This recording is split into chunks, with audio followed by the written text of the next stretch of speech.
Break બાદ સમાચારોમાં આગળ વધીએ। લોકસભા ચૂંટણીનો ગરમાવો હવે દેખાઈ રહ્યો છે। ભાજપ એક્શન મોડમાં છે।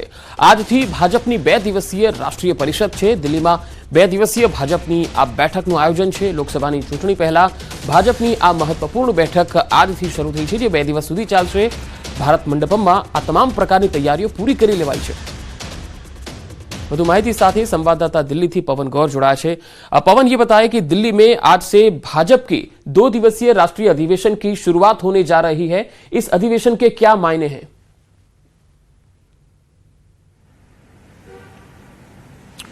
देखिए, आपको बता दूं कि इस अधिवेशन में 2 दिवसीय जो अधिवेशन है उसकी पहले 11 बजे से बीजेपी के राष्ट्रीय अध्यक्ष जेपी नड्डा की अध्यक्षता में एक बैठक, राष्ट्रीय पदाधिकारियों की बैठक शुरू होगी। उसमें राष्ट्रीय पदाधिकारियों के साथ साथ प्रदेशों के अध्यक्ष शामिल होंगे और प्रदेशों के जो संगठन महामंत्री हैं वो भी शामिल होंगे।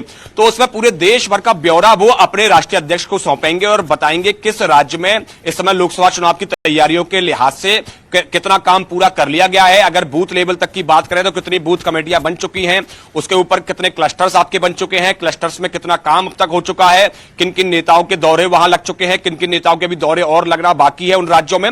तो इन सब बातों को लेकर चर्चा इस राष्ट्रीय पदाधिकारी बैठक के अंदर की जाएगी। उसके बाद में दोपहर को 3 बजे से और राष्ट्रीय अधिवेशन की शुरुआत होगी, जिसकी जो बीजेपी के राष्ट्रीय अध्यक्ष जेपी नड्डा हैं और वो झंडा फहराने के बाद में राष्ट्रीय अधिवेशन की शुरुआत करेंगे और जो कि कल तक चलेगा। कल शाम को जब समापन सत्र होगा तो उसमें प्रधानमंत्री नरेंद्र मोदी संबोधित करने वाले हैं। जिस तरह से आप देख रहे हैं, लगातार प्रधानमंत्री नरेंद्र मोदी अपने भाषणों में जिक्र करते हैं कि बीजेपी को 370 सीट और एनडीए को 400 पार के नारे की जो बात प्रधानमंत्री करते हैं, उसको लेकर इस अधिवेशन में एक रूपरेखा तैयार की जाएगी, रणनीति तैयार की जाएगी। इस अधिवेशन में 2 प्रस्ताव भी लाए जाने वाले हैं। पहला प्रस्ताव होगा विकसित भारत मोदी की गारंटी, यानी कि जिस तरह से प्रधानमंत्री नरेंद्र मोदी हमेशा जिक्र करते आए हैं। आपने देखा कि पिछले जो विधानसभा चुनाव हुए थे, चाहे राजस्थान की बात करें, छत्तीसगढ़ की बात करें, मध्य प्रदेश की बात करें, कि हमेशा जब कांग्रेस अपनी गारंटी लाने की बात कर रही थी तो प्रधानमंत्री ने कहा कि यह मोदी की गारंटी है और मोदी की गारंटी पर जनता ने भरोसा भी दिखाया। और वही कारण है कि तीनों ही राज्यों में भाजपा जीतकर सरकार बनाने सफल हो गई। तो ये इस तरह से इस जो प्रस्ताव जो आएगा वो आएगा विकसित भारत मोदी की गारंटी। उसके साथ साथ जो दूसरा प्रस्ताव जो होगा अधिवेशन में वो राम मंदिर को लेकर आएगा।